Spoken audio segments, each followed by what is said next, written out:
Hey guys, Wave618 here, long time no speak. So we're going to do an update video today on Bitcoin.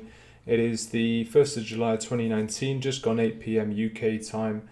Alright, long during update in Bitcoin. We're going to run through my long-term count and short-term count.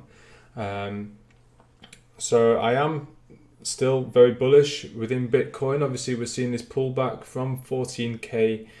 Still retracing. I do expect a bit more of a retracement. In today's video we're going to say how far we can expect price to come back roughly, and also what kind of indicators we can look out for to justify a long position. So that's essentially what we're going to cover in today's video. So if you're interested, then stay tuned.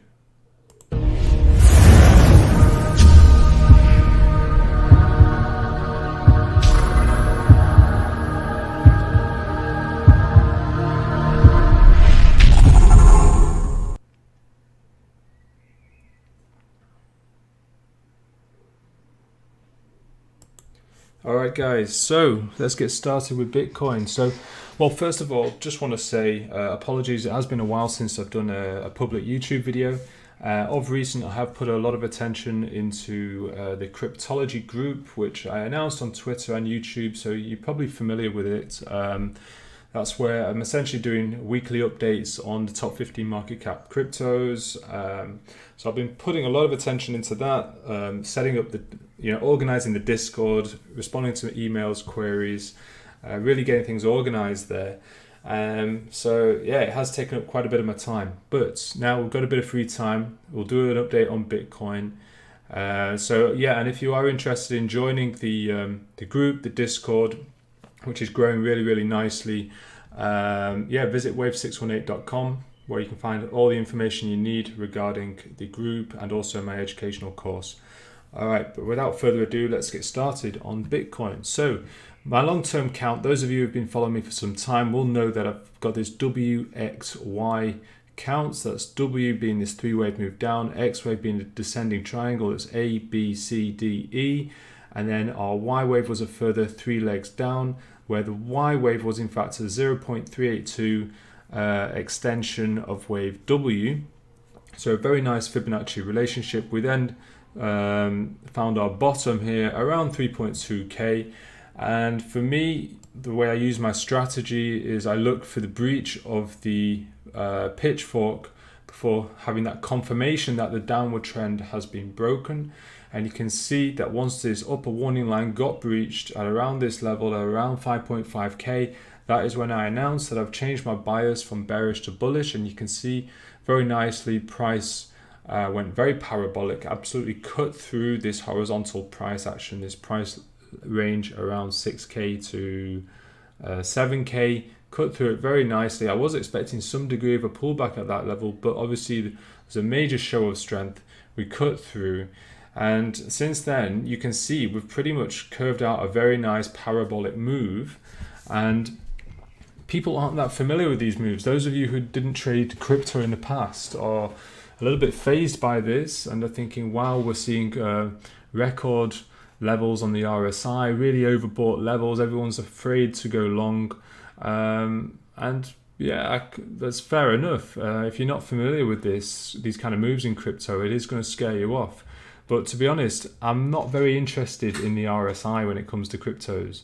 As you know from previous videos, I'm expecting this is a major wave 5 that we're in now, and in wave 5s, they go exponential, they go vertical. So the RSI is going to be off the scale, and if it's not off the scale, I'll be disappointed, to be honest. So certainly, yeah, I wouldn't. If you're going to pay a lot of attention to the RSI, you're not going to capitalize on any of these moves in crypto. It's simple as that.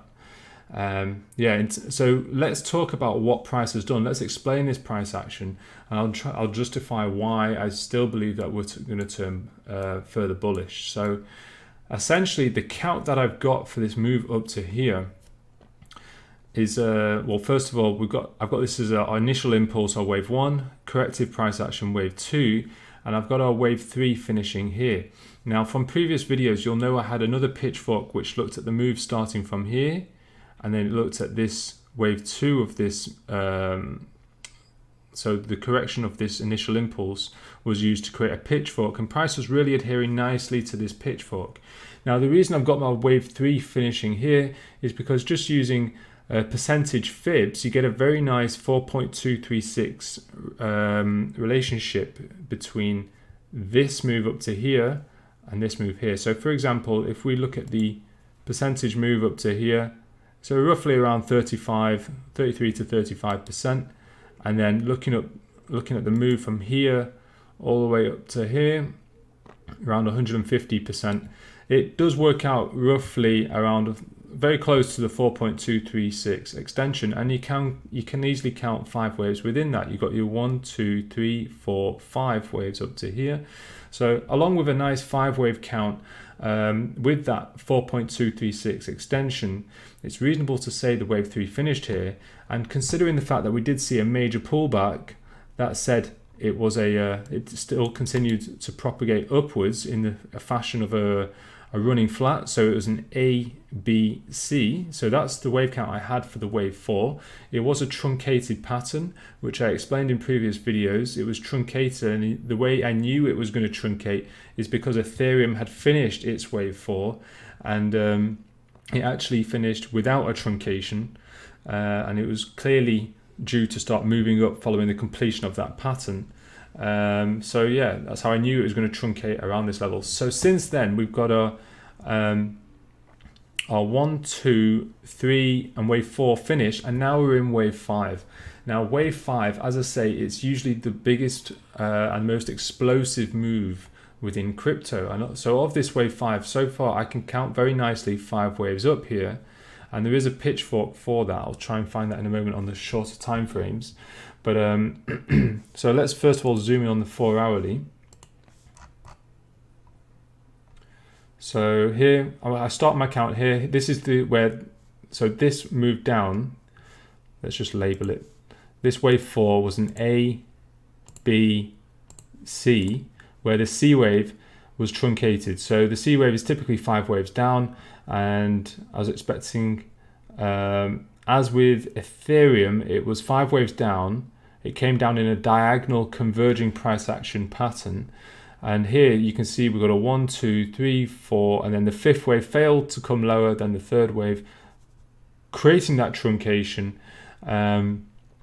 So this is where I've got the end of the wave 4. So this is where I start my count for the next 5-wave move up. So I've got this as a 1, 2, 3, 4, and then the 5th wave finishing up here. Since then, you can see a nice pullback. And essentially what I'm looking at now is this is our first wave of the wave 5, the final move up. So this being a wave 2, it can retrace. As I say, the rule with Elliott wave is that it can't retrace more than 100% of the wave 1. So it can't come down lower than 7,500. Okay, that's where wave 1 starts. Obviously, I don't think it's going to come down quite as low as 7,500, but technically, I just want you to know that in terms of this move being invalidated, it would have to come down lower than 7,500. So, yeah, so I've got this 5-wave count up to here. Then we obviously seen a really sharp pullback. Now let's zoom in further. I think we'll actually have to go in on the 15-minute to look at this. So this is something that we were discussing in the Discord in depth, and we all agreed that there was a nice A, B, C play out. So with that being A, B, and C down to here. And then following on from there, this did not look impulsive at all. It looked very corrective. And there's obviously that question, is this going to be a 1, 2, 3, and then a 4th wave, and then a 5th wave come down? Well, that was always a possibility until obviously this wave came up past where A wave came down to, so kind of invalidated that impulse move down, and preventing this from being a wave 4. Obviously, you can argue, is it going to be some kind of expanding diagonal? However, it's a very unlikely play out.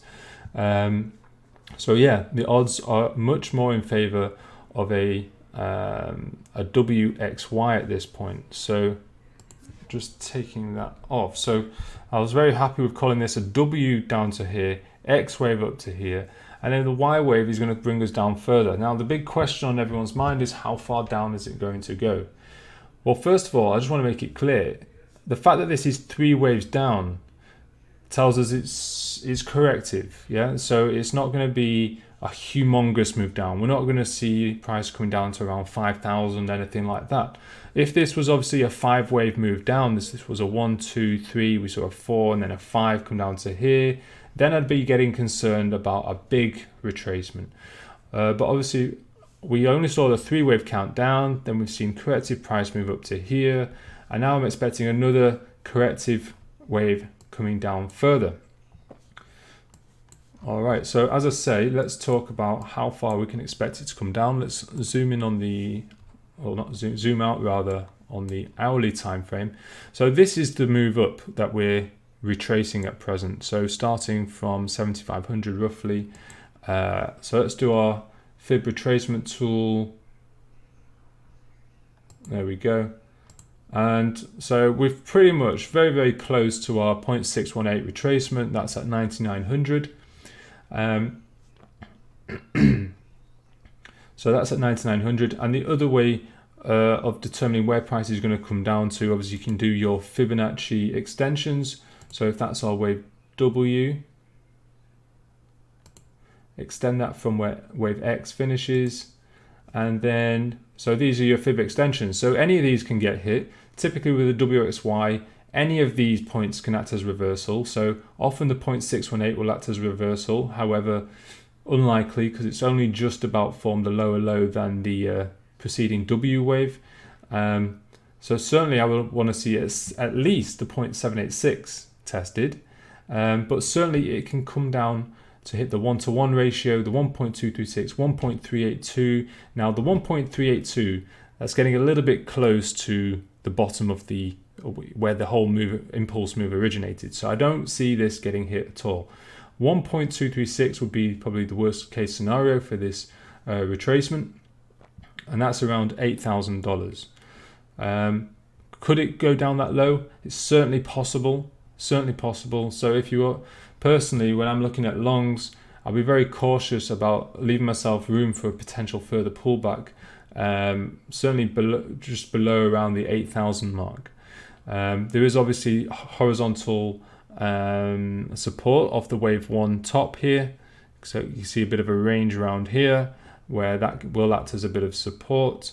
Likewise, another bit of an order block around this level here, which was our wave 4 of the impulse moving up, and that does actually coincide, the bottom of this order block coincides with the 0.786 retracement, so that's at 8,800. So that's another key level to look out for. Now there is a pitchfork that I'm also following with this move down, so let's just have a look at, I've got them saved here. Okay, so this is the pitchfork for the Y wave, and it's actually adhering to the original pitchfork, which means it's pretty impulsive, the move. So far, we've got this as being, let's just enlarge it a little bit.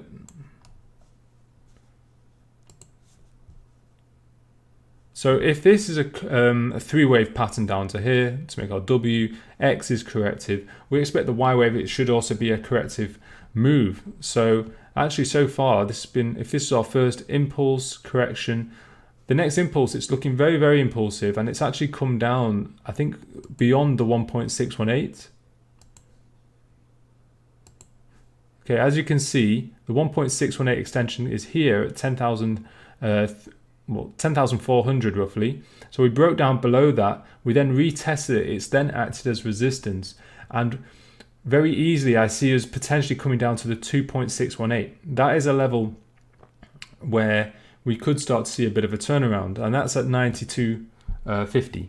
Okay, so it's another potential area for a possible turnaround around 92.50 roughly. 9,400, as I mentioned in previous videos, was a really, really significant level. So that also offers a very significant horizontal support level. Okay, so I'm just going to summarize all the potential areas of reversal first of all.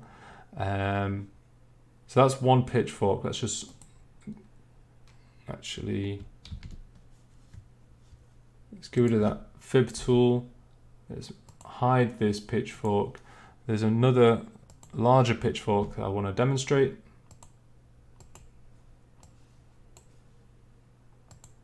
So not that one, same one.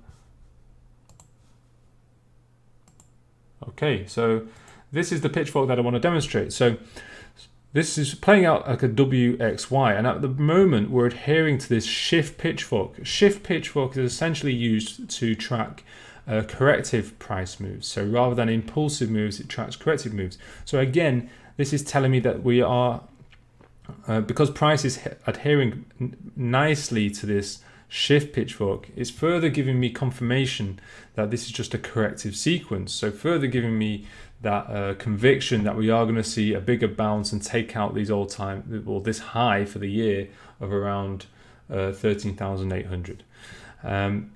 So certainly on the pullback, I will be looking for, I can see the median line getting taken out pretty soon. So the next bit of support would be around the lower median line.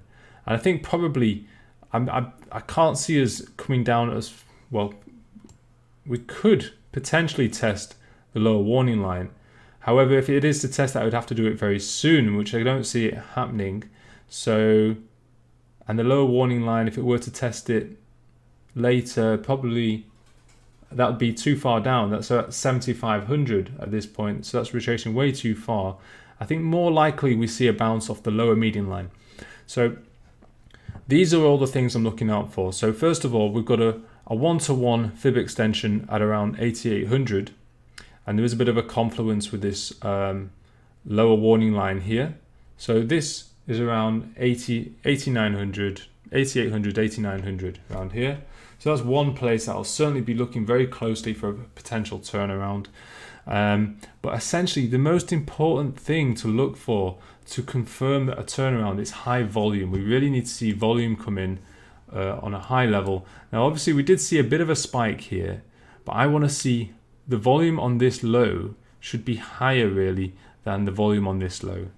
Yeah, and I want to see really, really convincing impulsive move up. Now, I did start to see some volume coming in here. It did make me think, you know, if we saw more volume come in, it could have easily marked out the bottom here. However, yeah, I would expect more volume to come in, and I think overnight there's not going to be much volume coming in. So there's a very good chance that we come down lower here. Obviously, if we suddenly see a hell of a lot of volume come in, this could easily mark out the bottom. But volume is essentially what validates a reversal. So that is what I'm really going to be focusing in on. So I've marked out the key kind of turning points I'm looking out for. Obviously, this pitchfork is very important to me. The lower warning line, not warning line, the lower median line is one bit of information I'll be looking out for, as well as this fib extension tool where we've got a one-to-one relationship with the lower median line here. But another key chart, if we just take a quick look at Bitcoin futures. So with Bitcoin futures, it's important to know, again, this is the move up from 7,500 up to around 1,400. There's a gap here that's not been filled, so this is at 8,500. So that's just slightly beyond the 0.786 retracement. So typically Bitcoin does like to fill its gaps. Since futures have come into play, it's generally always done that. You can see we've just come very short of filling this key gap here. But then the next key gap is at around 8,500. So for me, I'm being very cautious. I want to see some high volume come in. And really, I'd be a little bit cautious until, thinking about the possibility of this 8,500 being tested just to close this gap.